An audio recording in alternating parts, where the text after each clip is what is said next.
Hello, hello, my lovely listeners. Welcome back to a brand new episode. I cannot wait to get into this one with you. Today, I am joined by two incredible experts in the field, Lisa Hendrickson-Jack, who is a certified fertility awareness educator and holistic reproductive health practitioner, and Lily Nichols, a registered dietitian, nutritionist, and certified diabetes educator. In their new phenomenal book, I can't wait for you to read this book. It's called Real Food for Fertility. They unravel the complexities of preconception nutrition and fertility optimization, and that's what we're talking about today.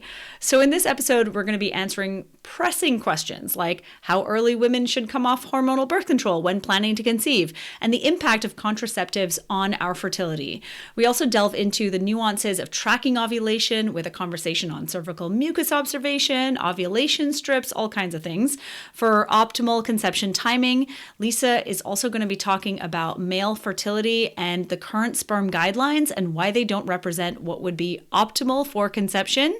And both Lisa and Lily talk in depth about the importance of preconception nutrition, what that looks like ideally in their opinion, and they offer practical advice on building key nutrient stores for both partners in the preconception timeframe. We also get into vegan and vegetarian diets, and Lily breaks down the science around those diets and their impact on fertility.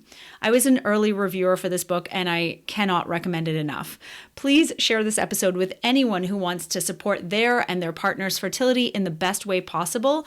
And if you want more information about Lisa and Lily's work, be sure to follow them on Instagram. Lisa is at Fertility Friday, and Lily is at Lily Nichols RDN. And of course, please share this episode as well, and you can tag me at Nicole M. Jardim. Thank you so much for being here and enjoy the episode. Hi, Lisa. Hi, Lily. Thank you so much for being here. So happy to be here. Yeah, thanks for having us. Absolutely. I am so thrilled. I feel like the queen of fertility awareness and the queen of nutrition for fertility have made a book baby together. I couldn't be more excited. Congratulations. This is a long time coming, I know. Yeah, Yes. we worked on this book for several years to bring it about. So we are absolutely thrilled that we are finally doing that. Yes. Yes. I'm so thrilled for both of you. I know Lisa and I, Lily, have talked multiple times throughout this process, and she's like, yep, still slogging through. It was a slog. I mean, Yes. we ended up with over 2,600 research citations. So just to put it in perspective, our editors were like, this is like 3 books, this length-wise, but yet like everything that we're saying is necessary to say. I mean, we really try to be concise here. There's just a lot to say about fertility. I mean, what can we say?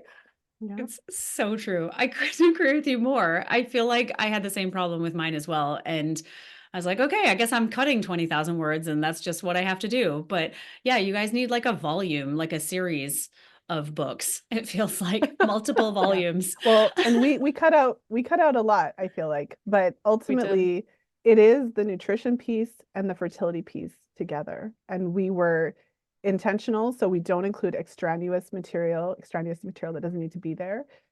So we were very selective in terms of what information is in there, but we're quite confident that everything that is in there needs to be. I'm like thrilled by it. When I read through it, Lisa, I told you this, that it was a masterpiece. So anyone who's listening, go get this book because these two ladies are so brilliant. So thank you again for the contribution. We're all very grateful. And as I was saying to you guys before we started recording, of course, I want to ask you all of the questions. And I figured what I would do is focus on couples and what we need to be focused on as a couple if we're trying to conceive or wanting to conceive, and also sperm parameters and things like that too, because that's a big one that I feel doesn't get enough attention. So maybe Lisa, we can start with you and maybe talk about how early someone should come off of hormonal birth control if they're planning to have a baby. Because oftentimes I hear things along the lines of, well, I got off the pill last month and I'm pregnant now. And I'm like, I'm cringing inside. But, obviously I understand that not a lot of people realize that you should probably give yourself a little bit more time. Well, this is such an interesting topic because I think that a lot of women are told something completely different by their healthcare practitioners. I can't tell you how many times that I've spoken to somebody who fully made an appointment, went to their doctor. They've been on the pill for a long time to ask. And the doctor says, no, it's fine. Just go off right before you're ready to start trying. And I always say, like, but you made an appointment, like you took a shower, put on clothes and went to the doctor. So something internally was saying like, hey, maybe we should be looking at this. So trust your intuition. With, our book and our stance on this, we're looking at what the research is saying. So I think there's two different avenues that we should focus on when it comes to this question. So one of the ways the research looks at this is how long does it take for the cycle to normalize? So there's a really interesting study that looked at a bunch of women, over 200 women who had recently come off of contraceptives, and they compared it to around 200 women who had never taken contraceptives. And what they found was that it took anywhere from about 9 to 12 cycles. So you could compare the cycles, the parameters side to side, and the overall length, the length of the follicular phase, so how long it took to ovulation, cervical mucus patterns, the luteal phase length. It was 9 to 12 cycles before the lists of these two groups were indistinguishable. So that tells us that our body is going through a bit of a transition, right? And so there is this period of time until our cycles return back to normal. And there's a separate group of studies that looks at time to pregnancy. And I think one of the challenges with time to pregnancy studies is that a lot of them look more so at the years. So they'll say, oh, in a year, X percentage of women were able to conceive. But there's few studies that actually break it down month to month. So there's an interesting study that actually looked at how many months it took couples to conceive. And so they had couples that switched from condoms, and then they had, couples that were on birth control, and they actually broke it down. There was like the shot, the combined hormonal contraceptive pill, all the things. And so what they found was that, couples that were using condoms, it took about 4 months to conception, which is right along the average of the 25%, chance to conceive per cycle. But couples that were coming off of combined oral contraceptives, it took about 8 months. So it took about twice as long. And, then the worst offender was the shot, and that was more like 18 months. And so what's interesting about that is that a lot of studies kind of brush over this fact. But when you're a woman living this, when we're told our whole lives that we could get pregnant at any single, any drop of the dime, when you're trying month after month and it's not happening, by the time you get to month 3, month 4, you're already freaking out. And so if it takes our body this time to have this transition and for things to normalize, and if it takes some women, because we also know that some women come off the pill and get pregnant right away, or that some women get pregnant on the pill. So we know that there's an average, right? But I think that this information should be what we're looking at. We should look at what the data is saying. So to kind of, put it into a neat little bow, our recommendation then for women who are, planning to conceive is to give yourself an absolute minimum of, like, let's say 6 to 12 months before you're ready to start trying. But I would add that if you did have any cycle issues, if you were put on the pill for whatever it was, like if your periods were unbearable, the pain was so great, or if you had really irregular cycles and you really never knew when your periods were coming and that's why you were put on the pill, then we should be looking at a longer period of 18 months to 2 years. Oh, wow. Okay, so that is not at all the messaging that women are getting. You don't say. Yeah, 2 years. Whoa. Okay, well, the society that we live in, everyone's like, 2 years? You crazy? I mean, do you get that response? I'm sure you do. Well, of course, there's skeptics, but here's the thing, though.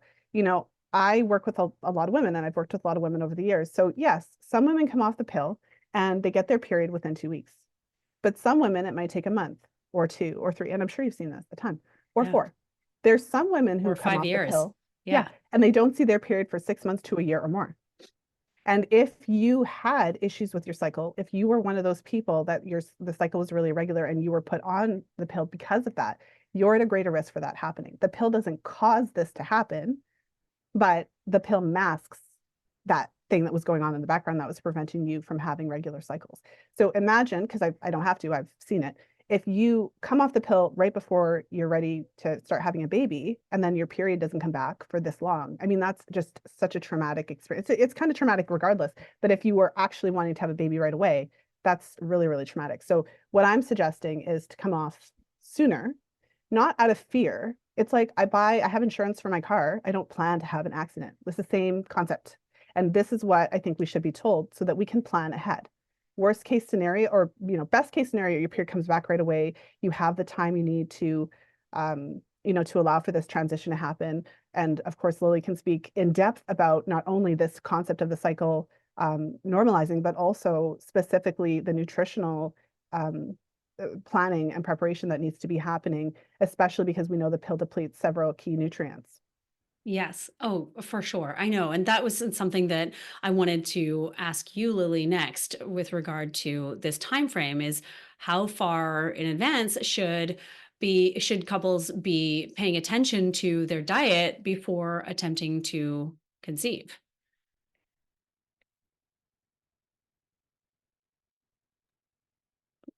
Yeah. Our timeframes will vary just a little bit because Lisa is specifically referring to people coming off of hormonal contraception. So you have to build in like additional time frame for the cycle to normalize and to replete nutrient stores. If we're just going to a couple that's not on hormonal contraception, and they're relatively healthy, she's ovulating, she's tracking her fertile signs, and everything seems fine. As little as 3 to 6 months may be necessary. But if there's other issues going on, or there's this long-term history of hormonal contraception, that time frame lengthens because you have to allow time to rebuild your nutrient stores, particularly if speaking of nutrients that were depleted by the pill, which includes many B vitamins, a whole lot of minerals, and many more that we go into in the book, to allow for your body to really be prepared for really the most nutritionally expensive task it's going to take on in your lifetime, which is pregnancy and birth, postpartum, lactation. Those really pull the most heavily from your nutrient stores. So you're never going to come out of pregnancy with higher nutrient stores than you did coming into pregnancy. And during pregnancy, you might face, food aversions, nausea. There's a whole bunch of common symptoms that can come up where, best laid plans, you're like, oh, I'm going to get pregnant. I'm going to eat so healthy. And then you're like, oh crap, like the nausea hits, like I only want buttered sourdough toast and everything else looks disgusting. Like there's, of course, tricks that you can try and a bunch of tools to make the best of whatever symptoms come your way. But ideally, you're starting with a pretty solid nutritional foundation. Going back that minimum of 3 months is really necessary for supporting both egg and sperm quality leading into conception.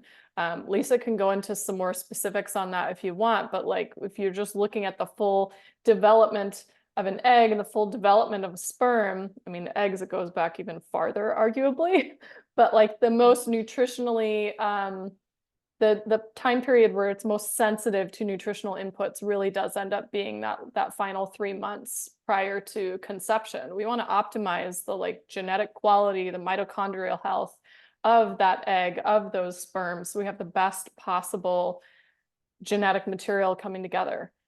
Absolutely. I love this so much. And I just feel like the messaging is that I just want to get pregnant and have a baby. Like there's very little emphasis that's put on having a healthy pregnancy, being a healthy home for that fetus for the 10 months. And that, do you feel like that is changing to any degree at all? Because I feel like we've been talking about this kind of stuff for a really long time. Obviously, both of you have for much longer than me. I don't really speak so much about fertility as I do about the periods and those problems that come with them. But I'm just curious, is there any movement in the direction of let's focus on preconception health? Aside from you guys. In the functional space, I think there's a bit more focus on it. Conventionally, I still feel like there's very little emphasis on it. It's just like, oh, you're not ovulating? Here, take these drugs so you ovulate and we can get you pregnant as quick as possible. There's not always this like, let's look behind the hood and see like, why is ovulation not happening? Why is your hormone production lagging? Why are there these imbalances? Or even running the right test to check for what imbalances are actually there. Or as Lisa could speak to, timing the time that you actually measure the hormones so you're getting an accurate assessment. It's just incredibly frustrating. Yes. Can I chime in and just add Please. something? Please do. in addition to that, I feel like there's also this heavy, heavy emphasis on avoiding pregnancy. And so as young women, we're getting this message that we can get pregnant at any moment, at any time of the cycle, which is untrue. But it's this, I think what's missing from that message, because it's not untrue that when you're young, you have a greater potential for fertility. I think that that's clear. But I think what's missing from that is how fertility can change with age, and how this whole temporary period of subfertility post pill, and even just the lack of adequate nutrition. I mean, we could go on about that in general, that could contribute to fertility issues, and the big elephant in the room, which is the rising rates of infertility, and no one's asking why. So I think there's a lot of pieces of the conversation that are still not happening, which is of course why we are going on and on about it all the time. All the time. I know, right? Just banging that drum, girls, just banging it over here. I wanted to say that I just saw, what was it? There was an article recently, maybe in the New York Times, maybe in the last few days, that stated something along the lines of puberty is happening at younger and younger ages, and doctors have absolutely no idea why. These, you see these articles, and the end of the sentence is usually something along the lines of, and doctors and research have absolutely no idea why.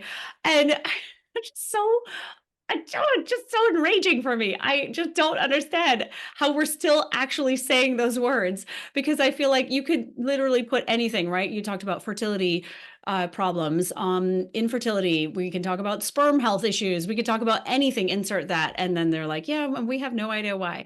So it's just so frustrating, because it's just, I was just hoping that for both of you might say, well, yeah, we're actually seeing a shift in people or in doctors making more recommendations to look at other things aside from just taking, Clomid.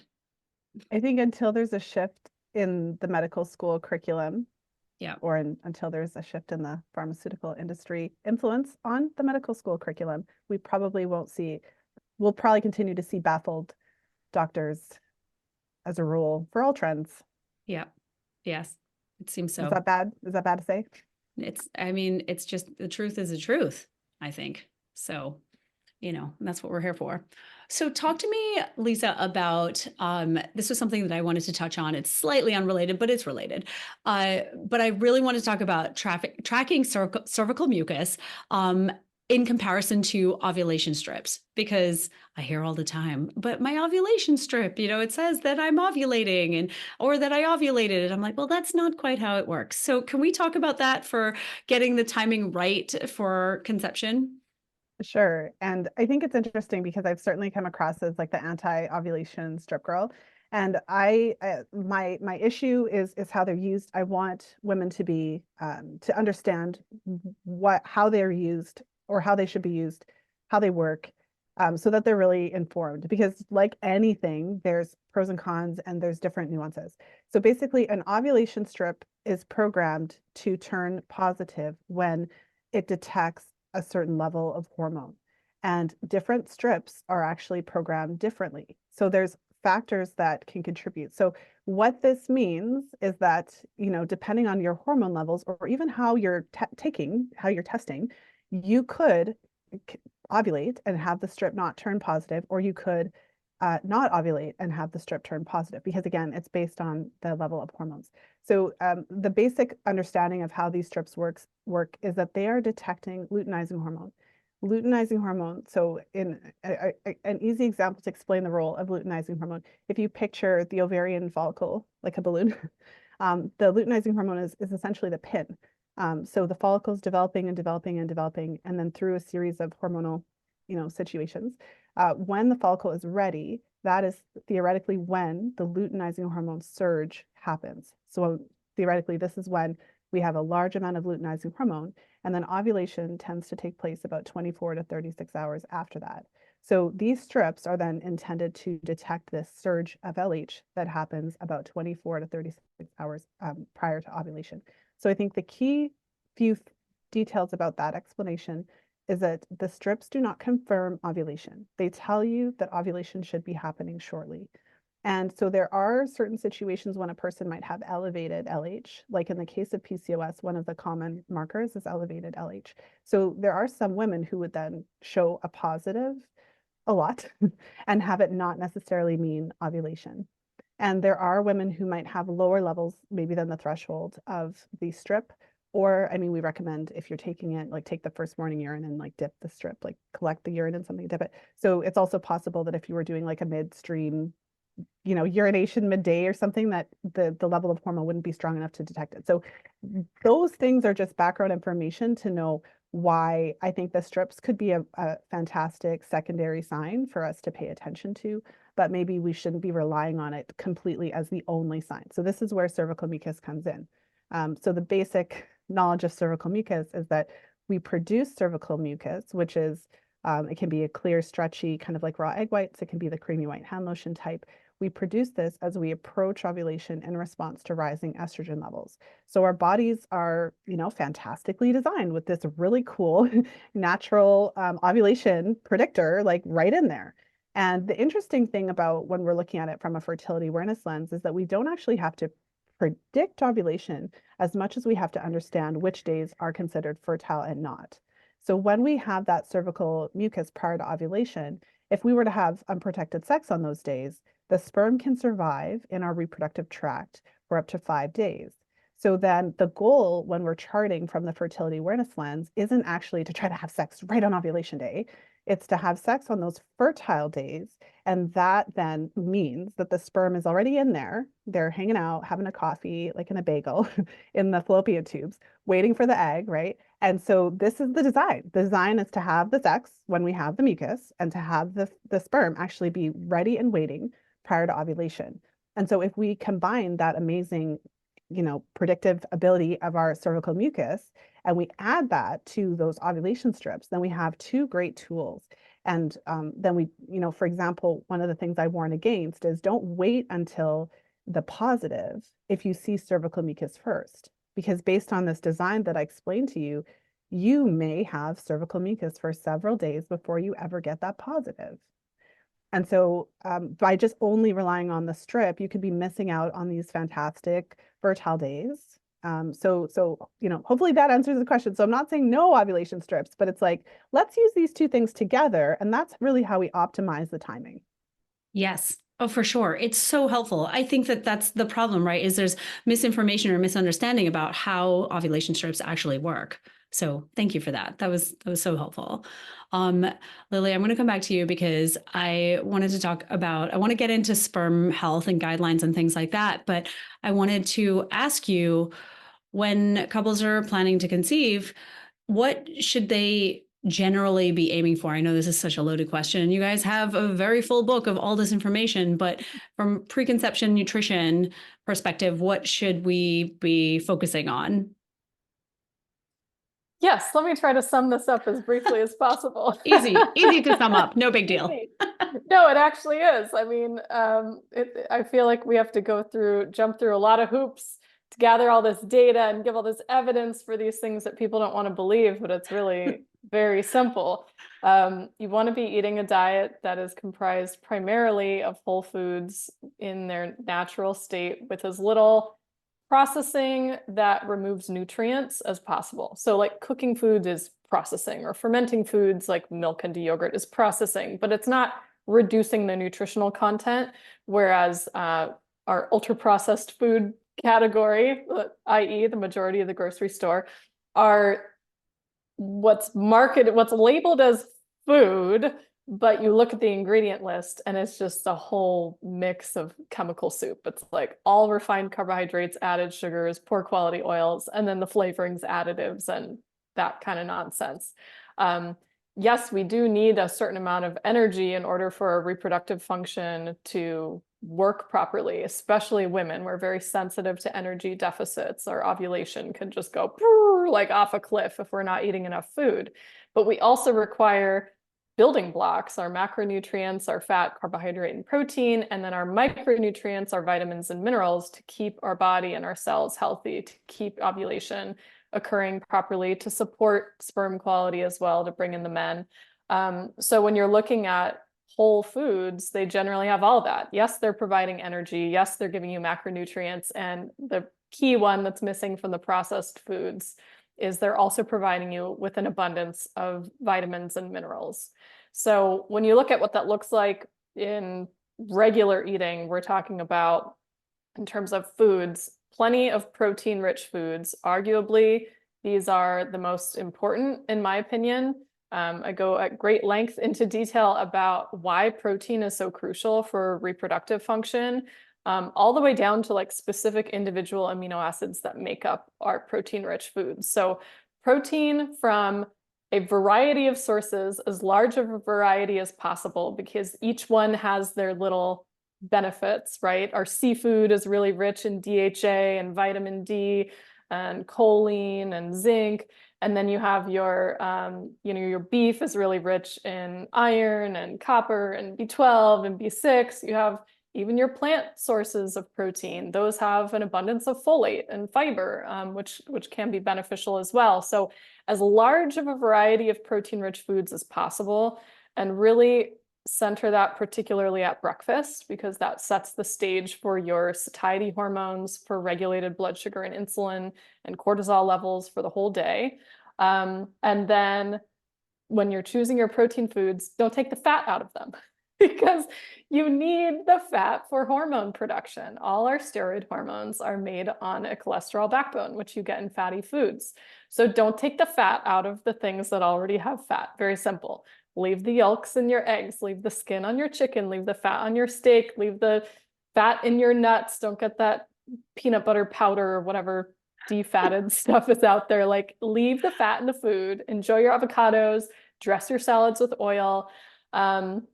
And then when it comes to carbohydrates, yes, I do believe most people benefit from also choosing to include carbohydrates in your diet, but choose the best quality that you can. So your whole and unprocessed carbohydrates versus the refined ones are always better. Whole fruit is always better for your blood sugar than fruit juice, for example. Whole grains are better than the refined grains. Eating a whole potato is better than potato chips, right? Like on, trying to look at like the least amount of processing that has occurred.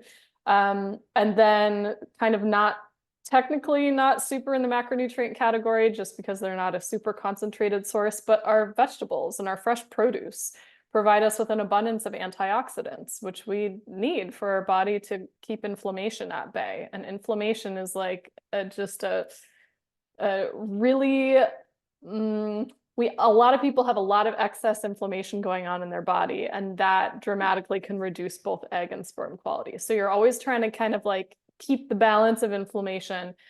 Fresh produce with all of their antioxidants is a great way to do that, on top of this, this base of a nutrient-dense diet that you're already consuming. So hopefully that wraps it up briefly. We have a ton more detail in the book for people who really want to dive in on the specifics and grams and percentages of things and specific nutrient-dense foods as well. Yeah. Oh, for sure. I feel like it's a perfect summation. And you said something really interesting. You're like, yeah, we have all this research and we have to present all of this information to prove to everybody that this is the way you should be eating. When in fact, I mean, this is basically how we ate for, thousands and thousands of years. And now we've moved so far away. This pendulum has swung so far that getting it back feels like pulling teeth. It does. And then there's research out there that is not exactly the best designed, or the researchers come in with specific bias, or their funders come in with specific bias and start pushing, these ideas in place that are actually not true. And Lisa and I went into that quite a bit in the book, kind of calling out where the bias exists, why we think it's there. I mean, studies that really should have been labeled with a different title. Even the abstract, like you look at what a healthcare professional might read, which would be the title and maybe the abstract with the conclusion. And then you go and look at the data and you're like, that's not at all what they found. So we go into that a little bit in the book as well, because some of our recommendations, especially the recommendations on protein and animal foods, for example, that can fly in the face of some very popular research. And we break down why some of that is actually, I don't know, I hate the word misinformation, but it's like misconstrued information, bending the truth a little bit. Let's put it that way. Yeah. And I think that that's really important to point out. It's the first thing that comes to mind for me and I'm sure I feel like this is mentioned, is things like Impossible burgers or Impossible meat versus regular meat, and the amount of advertising dollars that it's taken to convince people that this is potentially a better option than eating just some ground beef or eating a steak. And now that has just I feel like that's just confused so many millions of people even more than they were before. And some of those companies are going bankrupt, so it shows Oh, sometimes interesting. the money doesn't work. Yeah. Yeah, there's a lot of really interesting nutrition science is full of so much nonsense. It's really frustrating. And a lot of that is unfortunately influenced by funding. So it really takes a keen eye when you're reading through things to like, wait, this doesn't make sense. Hold up a minute. Wait, let's look at the data table here. Wait, what? Like you can just imagine the conversations back and forth between Lisa and I when we were writing, like her getting outraged over the birth control and like me getting outraged over the nutrition research. And then trying to find the words like, okay, come to our place of calm and let's like actually write about it in a constructive way, in a helpful way. Yeah. Yep. Lisa, There was, you and I have spent a lot of time being in outrage, I feel. yeah, it's Yes. just all the time. But this made me, because Nicole, you said you want to talk about the sperm stuff. So this made me Yes. think of one research study. 'Cause Lily, I must have like voxed you about this, where I was reading the study. The abstract just mentioned a few different things that it was a food study on the sperm quality, and there is this bias in research toward the Mediterranean diet, which isn't bad, and Lily addresses that extensively in one of the chapters of the book.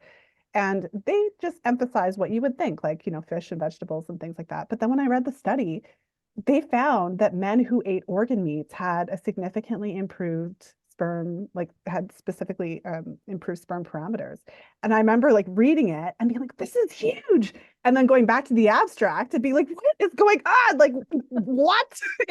They could have literally made the study, men who eat organ meats have better sperm parameters. And it was nowhere to be found in the abstract. So this is just one of many examples of, like, to me, it was really wild to see that directly, that they didn't even mention it in the like what, as Lily said, what the professionals would probably be reading.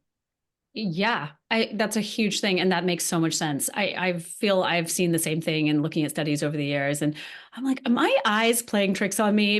And then I immediately start to think, well, there's something wrong with me. Like I must be missing something.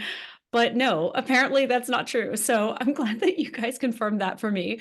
I was thinking about the sperm piece, I think, because, we're going to run out of time and I'm going to have to invite you guys to come back. But the male fertility thing absolutely blows my mind. The current sperm guidelines, or the guidelines that determine or dictate healthy sperm, as far as I understand from both of you and from other people who work in the fertility world in our space, are not at all representative of what you should be aspiring to for conception, for optimal conception, as you guys call it. Can you talk a little bit about this?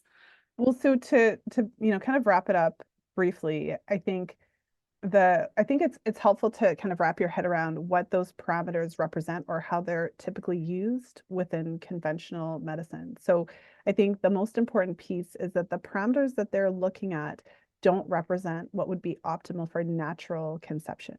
They're kind of like this low bar below which it may be even difficult for certain artificial reproductive technologies. So I think that is how we have to look at it. So, the World Health Organization lays out the main parameters, morphology being 4%, motility 40%, and then the counter, the concentration, they're looking at, 15 million or more. And so what's interesting is that then women will go, if their partners are willing to do the sperm analysis, and if the partner's sperm is above these numbers, they'll be told that they're fine, right? My Yep. favorite word, fine. Fine. Yes. And provided no further explanation. And so what's interesting is in the book, I actually include, we made like a little drawing to show like what the normal versus abnormal kind of morphology could potentially look like from that, inspired by that World Health Organization document. And know, 4% morphology means that if you were to take 100 sperm and look at them, like of your partner's sperm, look at them under the microscope, 4 of them would look like what you think of when I say sperm, like a round head and a tail. And 96 would look all kinds of strange with, you know, all kinds of morphological defects, ranging from like having 2 heads or no head or like squashed head or whatever. And when you just look at the images, it's kind of like, well, wow, because intuitively you know that that's not ideal. And so I think the take home message of all of this is that, and I'll share just not a specific stat, but just something interesting I found in the research also to kind of to bring attention to this, which is that, you know, the fertility studies look at things in a lot of different ways. And what I found interesting was when I was going through the fertility studies, when you have a couple who's been trying to conceive unsuccessfully, let's say for a year or more, or 2 years or more, statistically speaking, the men in those couples are much more likely to have poorer sperm parameters compared to couples that might have conceived within that first year of trying. So statistically speaking, if you're looking at couples who have been trying for quite some time, the men are much less likely to have optimal sperm. So that's like the first thing that everyone needs to take away from this. And the second thing to take away is, even if you were told that your partner's sperm is fine, you know, what I found is that the majority of couples, even if they're told that, their partner's sperm is not in the optimal parameters. So, you know, when we looked at what would be optimal, instead of the 4% morphology, there was a study that showed that it was more like 12 to 15%. Instead of 15 million per milliliter, it was looking closer to 50 million would be optimal. And in terms of motility, instead of 40%, it was looking at more like 60, I think the study said 63% motility. And motility means how many, like the sperm that actually swim. So that means that some of the sperm are not moving, which would be a problem, right? So all this being said, and in that particular study that looked at optimal, they were looking at, like, is there a point at which it starts to take couples longer to conceive? Like, is there a point at which the sperm problem starts to like make it worse? And is there also a point at which having more doesn't necessarily mean that you're going to be more likely to conceive? And that was where they came up with their parameters. So the takeaway for anyone listening is that there is a difference between what your, you know, doctor uses as the bar and what would be optimal for natural conception. And because they're looking at things from, like, we want to identify the problem so that we can help you and intervene. And by intervention, we mean IVF, right? So they're looking at things a little bit differently than you might be looking at things if you're wanting to optimize your chances of a natural conception. Whoa. I had Dr. Miranda Miles on the podcast probably a year and a half ago, and she talked all about sperm quality and all of these numbers. And it was absolutely mind blowing, and people couldn't believe what they were hearing. And this is just reaffirming that we're just not getting the full picture. I feel like women don't either, right? We're told we're fine too. I have women just yesterday, you know, someone's telling me, well, I had all my bloods done and I'm fine. And I'm like, well, what does that mean exactly? And we're never, ever really encouraged to ask questions at all. We accept the status quo, and then that's it. We move on with our lives thinking that everything's fine, and that we trust our doctors to tell us the truth. I mean, at least it's what they know to be fine, but it certainly is far from optimal. And I'm thinking about coming back to what men can do, Lily, in terms of like the food side of things. We talk a lot about egg health and egg quality, but we don't really focus too much on the sperm quality, because like you guys said, right? Often men just get the okay side and they're like, you're good to go. You have sperm of a Viking, whatever, I've heard all kinds of things. Yeah, I know. So I'm curious, Lily, about your thoughts on foods that will support those sperm parameters. Well, as Lisa already mentioned with that, the study bias conversation, organ meats are excellent for sperm health because they have a lot of the nutrients. If we look at key nutrients that are required for sperm health, organ meats are concentrated in a lot of them, including vitamin A, for example. Liver is the best source. CoQ10, heart is the best source. And heart, by the way, is like actually really delicious. So people who like rag on liver because it has a strong taste, like heart is like, it's a slightly more flavorful like tri-tip. It's It's like a very lean steak almost. So give it a try. Richest food source of CoQ10 by far. Good for men and women, by the way. We're looking at nutrients that are found in protein-rich foods, particularly red meat. L-carnitine, for example, is an amino acid associated with better sperm quality parameters. A whole host of antioxidants are associated with better sperm parameters, so including vegetables, fresh produce, fresh fruit in the diet is important. Zinc is a big one. Zinc and I believe selenium. I'd have to go back to the list to double check on that one. Folate is a big one. So again, with folate, you're looking at, yes, the leafy greens, but also liver and legumes are really rich sources. So as much as you can, whatever, I'm assuming most people listening are women, whatever you're doing for supporting your fertility and your hormone health, arguably your partner should be doing the same thing. We do highlight the specific areas where the research is like, oh, especially this nutrient, or oh, especially this nutrient. But when you really boil it down to the main takeaways, is a lot of the same foods and a lot of the same nutrients are important to both partners for slightly different reasons, you know? So the same foods you're cooking for yourself, you don't have to do some crazy meal plan where everybody needs to eat separate foods. But you know, include red meat in your diet, include poultry, include fish once or twice a week. Seafood has a lot of nutrients important for both egg and sperm quality. Eat your vegetables, quality carbohydrates, cook with quality oils, get rid of the seed oils and the canola and all that junk. Like cook with actual whole food oils and fats, your animal fats, your olive oil, your coconut oil, and so forth. Greatly reduces your oxidative burden in your body.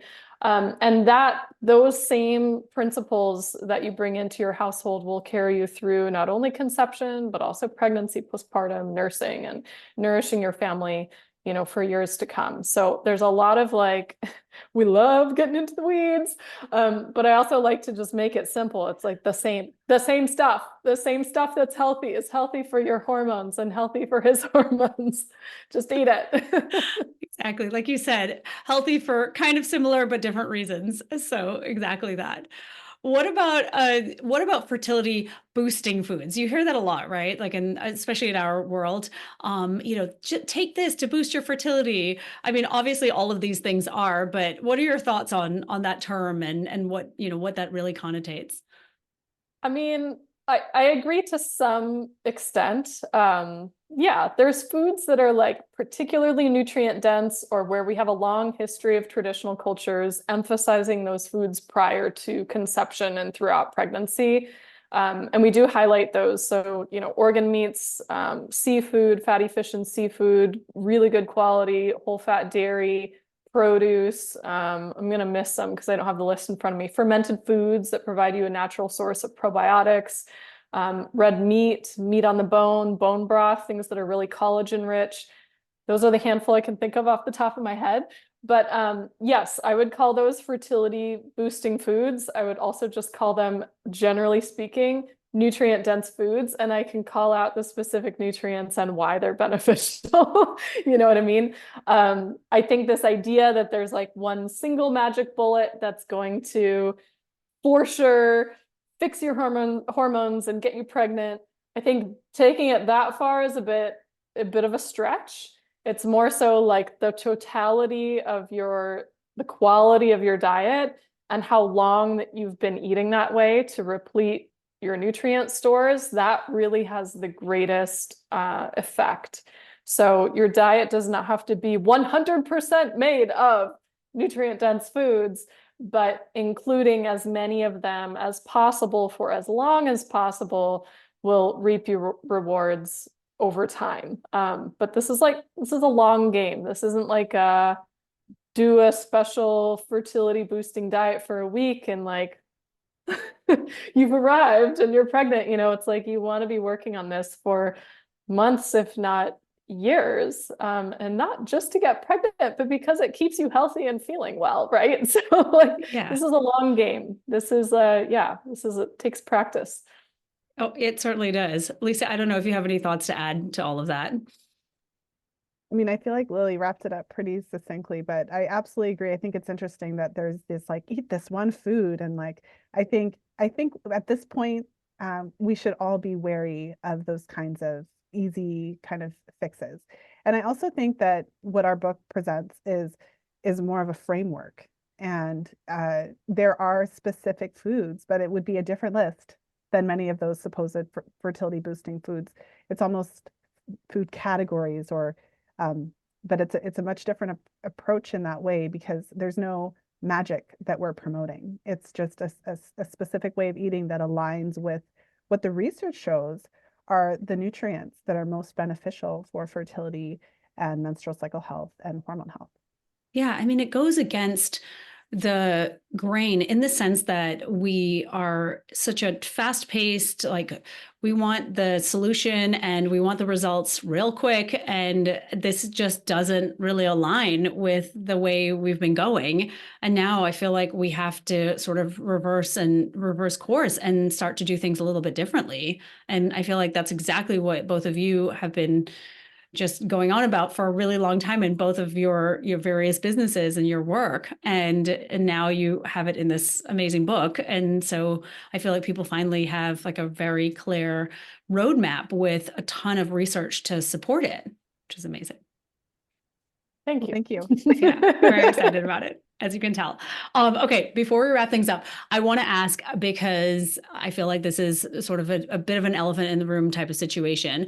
I'm curious about your thoughts, both your thoughts on a vegan / plant-based diet. And, because whenever I see questions online about, a vegan or plant-based diet and fertility, it's like there's 1,000 women who say, well, I went plant-based and it's changed my life and I've had 3 children and perfectly healthy pregnancies and yada yada yada. And but at the same time, everyone in our functional health and wellness space really speaks about the fact that getting nutrients from animal foods is so crucial to overall health. I mean, overall health for sure, and then fertility on top of that. So I would love to hear your thoughts on all of this succinctly. Just kidding. Well, Lily wrote the chapter on that. So you saved the easiest question for last. I'm so glad. Yes. Yeah, I was encouraged to make this a whole chapter. In Real Food for Pregnancy, my last book, it was like an aside after the nutrient-dense foods and like, oops, they're mostly animal foods. Here's some challenges of a vegetarian diet. And this one, we're like, okay, we're just gonna address this head on, because what we see in practice is that it often doesn't work that well for hormone health and menstrual cycle health and fertility, pregnancy outcomes, and so on and so forth. So it needed to be discussed in more detail. So without looking at the chapter, what I can recall, there's a number of things to consider. I've always approached this from a micronutrient perspective, like, okay, there's certain vitamins and minerals that may be lacking or not provided in sufficient quantities or in a form that the body cannot utilize and convert into the active form in sufficient amounts, or from that perspective.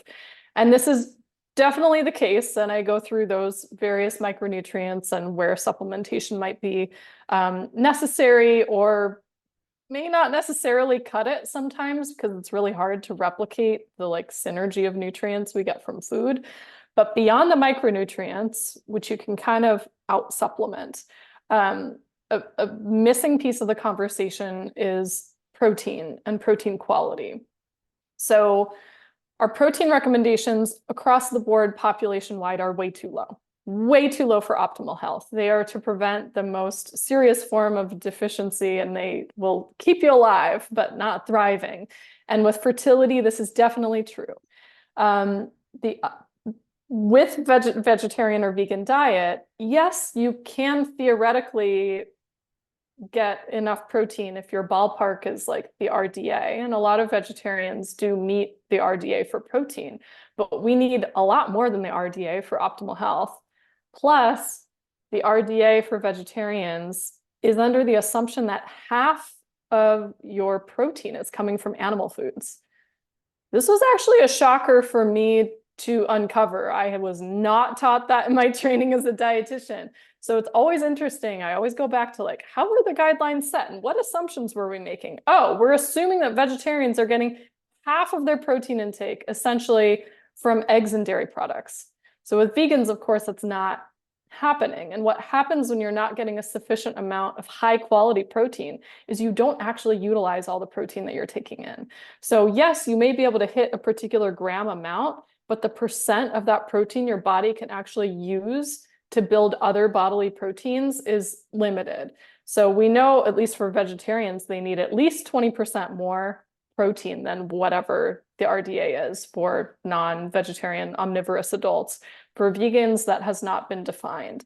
And that gets really tricky when it comes to macronutrient balance, because all of your vegetarian sources of protein also come packaged with carbohydrates. Yeah. So what we end up with is a really imbalanced macronutrient intake, unless you're relying heavily on protein supplement kind of products, where you have like 60% of your calories coming in from carbohydrates, a very limited amount of protein, and a fairly limited amount of fat. And when you look at the research on ovulation, the women who most commonly have ovulatory disorders are the ones who are eating about 60% rather, 60% of their calories from carbohydrates, exactly what we're seeing with vegetarians. The other thing is it gets really tricky to consume enough food. The food is not as calorically dense. You have to eat a much greater volume. And a lot of women actually choose vegetarianism to lose weight or as a cover for an eating disorder, actually. Not saying that's always the case, but it is more common among this group. Once your calorie intake dips below like 25% of your energy needs, your ovulation just goes off the cliff. Like, you don't ovulate anymore. If you don't ovulate, you can't get pregnant. So pretty simple there. And yes, some of this can be made up for by eating enough food, prioritizing protein, supplementing for these micronutrients. And yet still we have clients who do all of that and their cycle parameters are just a hot mess and they're just not getting pregnant, or they have recurrent pregnancy loss, or maybe they do have one successful pregnancy, but their postpartum recovery is horrible and then they're unable to conceive later on. So we do see for a lot of women, even if they're staying mostly plant heavy, but adding in some specific nutrient dense foods, that shift to including those does often improve things. And if listening to this sounds absolutely outrageous and like you think I'm a nutcase, I encourage you to read chapter 5 of our book to just see the evidence laid out. I've been vegetarian myself. I have many loved ones currently still in my life who I love and adore, who are vegetarian or vegan. And this isn't coming from this is my opinion on something kind of a place, although I certainly have seen certain patterns in practice. We're really just telling you, this is what the research says. This is the percent of vegetarians who are deficient in this. This is the amount of protein that you need. This is often not met. This is how much is usually consumed. These are the amino acids you're not getting when you're vegan, and the roles they play in fertility and egg quality and all of these things. So I really do encourage you to keep an open mind and just take in the information. Take it or leave it. I'm not going to change any minds here. I'm just providing you with, the evidence. Thank you for that. I think that that's the most important approach, right? Is to just provide the information based on the research that you have found, and everyone can decide what they want to do with it. And can I chime in something as well? Please do. Because of course, when you talk about the vegetarian or vegan challenge, it feels like we're picking on them. Like, it's just you guys, everyone else is, no, they're not. And this is even a bigger point. At the beginning of our conversation, we talked about like 3 to 6 months minimum, like, a year to 2 years of preparation. I mean, I'm sure you've seen this as well in practice, Nicole. A lot of people eat all the meat and they're still nutrient deficient. Totally. So when you exclude that category, then it puts you at a greater risk for even further. And that's really what Lily details in the book. Like, I learned so much even regarding the different amino acids and how many of them become conditionally essential under different circumstances. There's a lot to know that you wouldn't know. No one would tell you. Like, few people are as obsessed with research as we are to like go into these weeds to like tell you. Like, because I think one of the things that we both strive to do with our work is that we see these trends in practice and we want to understand why. And so we try to make it so that it's not just our opinion, but we go into the research, and often then that is where we actually find the explanation as to why we're seeing these things. And so I've seen so many times, and I'm sure you've seen the same thing, Nicole, where you have somebody and they're literally doing everything they can within the parameters that they've selected for themselves. So if they're not eating any animal products within that confine, their diets are amazing, their meals are perfect, you could put them on Pinterest, like everything is great, except that the cycle isn't.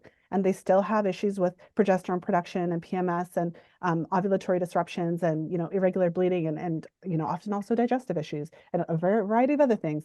And, I've had, and Nicole, I know you and I've had conversations about this, but sometimes you have to have these conversations with clients, which is that we will do everything we can within your limitations. We will optimize supplementation, like Lily said. We will do everything. But if you are not able to, incorporate any animal foods at all, then there is going to be a limit to potentially what we can see and what we can aim for, because we've seen it in practice. And then when you have a client who's willing to add in some animal foods, there's just changes that happen that we can't explain. And that's why we go into the weeds with the research in the book. Yeah. I thank you for saying all of that. I appreciate you chiming in too, because I completely agree with that. I've seen that so many times, and sort of tapering your expectations based on what, like you said, the parameters that you've set for yourself with regard to your diet. It's really, it's really hard to navigate that as a practitioner who's working with someone in that position. But again, like, you present the information and you hope that everyone's going to do what makes the most sense for them. I feel like saying one more thing. I'm sorry, I just keep going. Yeah. But for the vegetarian though, who's listening to this, we don't want you to be put off. The book has plenty of ways to optimize within those restrictions. So I think that is something I also thought of, that yes, we should say that as well. I always strive in my practice to meet everybody where they're at. I would say vegan, it's a little bit more difficult. That I'm just gonna put that out there. That's harder. That's harder for me to actually work with, because you've limited so much. We can't even do eggs or dairy. That's a little bit more difficult, to be frank. But for someone who is a vegetarian, you really, in the book, we lay out the framework that you can really optimize within that restriction. So we also don't want to discourage anybody who's vegetarian. This would really be a really great resource for you to really optimize that as well.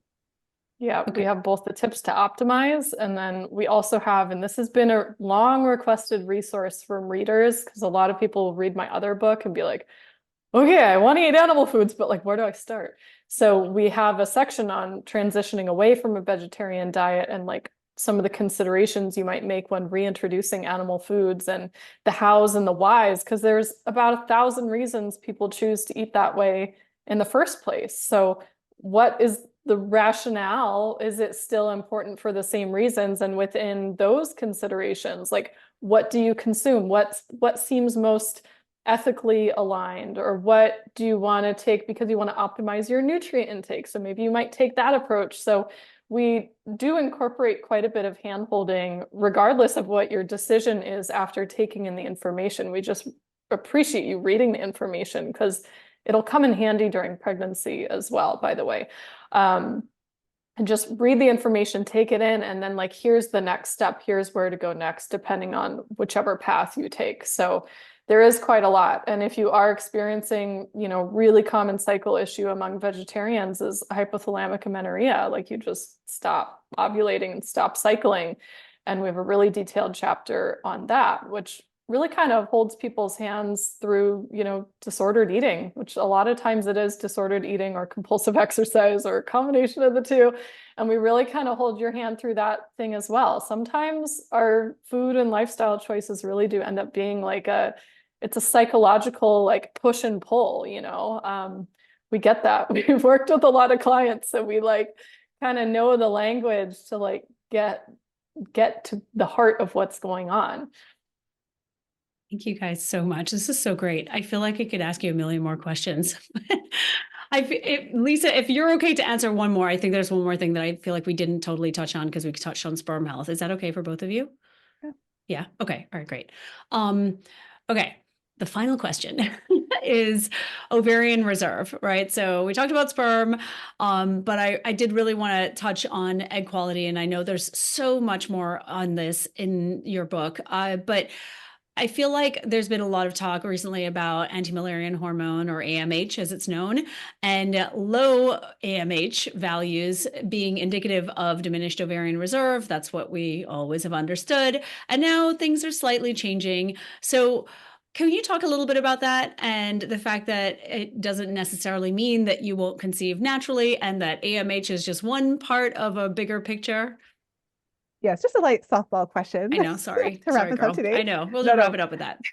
Well, so we have an extensive section about this in the egg quality chapter. And I know it was something that Lily and I went back and forth on. And I was like, no, but we need to go into all these details. So it's a really meaty section.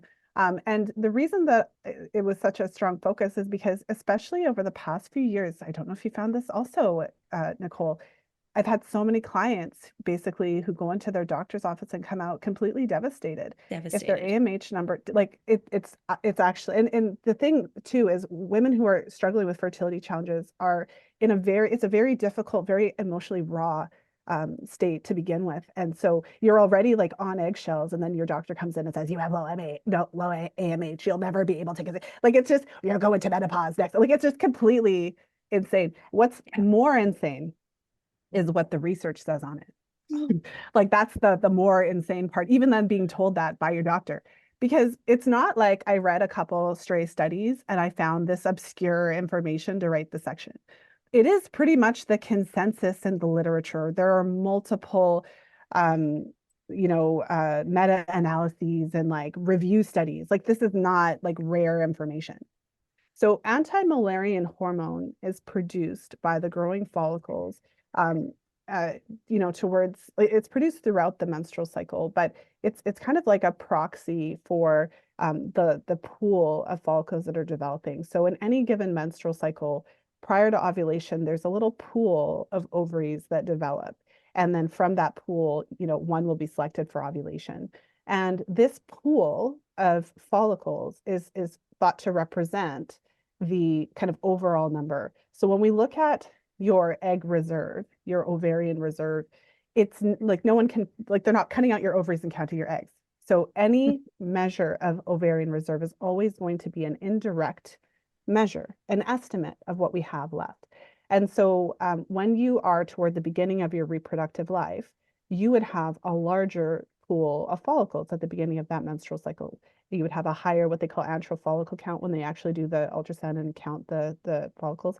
And as such, you have more of these little growing follicles, and therefore you would have more AMH. And when you look at these studies, there's a bit of a kind of a linear relationship between the AMH numbers toward the beginning of your reproductive life when you're younger, and then it slowly slows down to when you get to the end of your reproductive life. And so because of this correlation, AMH has become this way to predict when you're going to go into menopause, or to tell you how many eggs you have left. But the irony, similar to a variety of other things, is that there's a lot of variation within. So even if you were to look at studies that show women of this age group or this age group, there's a lot of variation within it. But I think that the biggest thing is that AMH is most useful at predicting how successful an ovarian stimulation is going to be with IVF. So if you're looking at artificial reproductive technology, if the AMH numbers are good, then it actually tells a doctor that you're more likely to be a good candidate for ovarian stimulation, meaning that when you're going in for the IVF and they stimulate they give you the drug to cause the follicles to grow, they're more likely to get a good number of follicles that they can then go on to use, whether it's for embryo freezing or egg freezing or whatever the case is, or for the procedure to happen right away or whatever they're going to do. If the AMH is too high, you're at a greater risk for overstimulation. And then if the AMH is too low, you are less likely to get a good amount of eggs. And yet, with that said, there's also no real correlation then between the AMH numbers and a person's chances of conceiving naturally. So what's interesting is that then in practice, women are told that if the AMH is low, they won't be able to conceive. But when you look at the research, even women with undetectable AMH levels have been found to successfully conceive. So this doesn't mean that AMH is, useless and we should just ignore it. I think if the levels are low, we should do things to try to improve it. And we talk about that a little bit in the book. But what's interesting, and the biggest takeaway for anyone who's listening who has been told that the AMH is low and that means they won't be able to conceive naturally, is literally all the research studies collectively say that AMH should not be used as a way to predict a woman's chances of conceiving naturally, because it really only has this predictive value for how many eggs or how successful those egg retrievals are going to be. Okay, that was so helpful, because there's, as you said, right, there's just so much fear around this. There's so much anxiety, and there's so much emphasis placed on this one little hormone. And I just feel like it's really, it feels a little unfounded. So thank you for that clarification. You're welcome. And I feel the urge to say one other thing, because I also had, someone tell me, I don't know that this is across the board, but she was like, yeah, my doctor told me that my AMH was low because my grandmother's AMH was also low and it's hereditary, all the things, right? What? And I also I've had many clients tell me that their doctors told them AMH can't change. So it's like, if it's low, it's always gonna be low, right? And again, read the research, because AMH there's all kinds of variation. Women with PCOS tend to have more follicles and therefore their AMH is higher. Yep. And, women with endometriosis, for example, maybe due to the inflammation or other complicating factors, have been shown to have lower AMH. And then there's studies that show that taking, there's a study that we share in this section where, these women were given a high dose of vitamin D toward the beginning of their cycle for a period of time, and it significantly improved the AMH. So there's like, it's obviously not stagnant. I mean, I'm not minimizing the fact that there is a kind of predictable decline with age. Like we do have, but the basic thing that we should have learned in school is that correlation doesn't equal causation. It's just not that simple to say that. So hopefully this gives some hope, because if women, like I said, are conceiving in these research studies with undetectable AMH, then obviously there's an issue with them saying that means that you won't be able to XYZ. Yeah, I mean, you just can't make these blanket statements to begin with. So the fact that they are being made is so annoying. Okay, thank you so much, both of you. This was incredible. I really am so appreciative of your time, and I would love for you to share where everyone can find both of you, and of course, your fabulous book. Should I go first? Yep, you can find me at my website, which is lilynicholsrdn.com, and plenty of resources on there, tons of blog articles. Use the search bar to search for articles of interest, lots of info on my other books. And on social media, I'm most active on Instagram, and my handle is the same as my site. So it's lilynicholsrdn. Amazing. Well, and you'll find info about our book and all that good stuff at realfoodforfertility.com. And you can find me. I'm active on social media. You can find me on Instagram at Fertility Friday. My website is fertilityfriday.com. If you're into podcasts, fertility, you can just type Fertility Friday into your favorite podcast player over episode 500, which is just completely insane at this point. So yeah, we're at all the places. Amazing.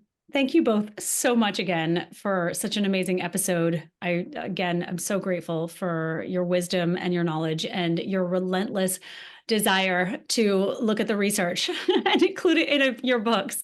So thank you both again. And everyone, I hope you enjoyed this episode, and I will see you all in the coming weeks. Thanks, ladies. That's a wrap. Be sure to click that subscribe button to join me for more Girl Talk Gone Menstrual in upcoming episodes. But in the meantime, check out my latest Period Party episode. And if you're looking for a deeper dive into your hormones, go ahead and take my period quiz at NicoleJardim.com/quiz.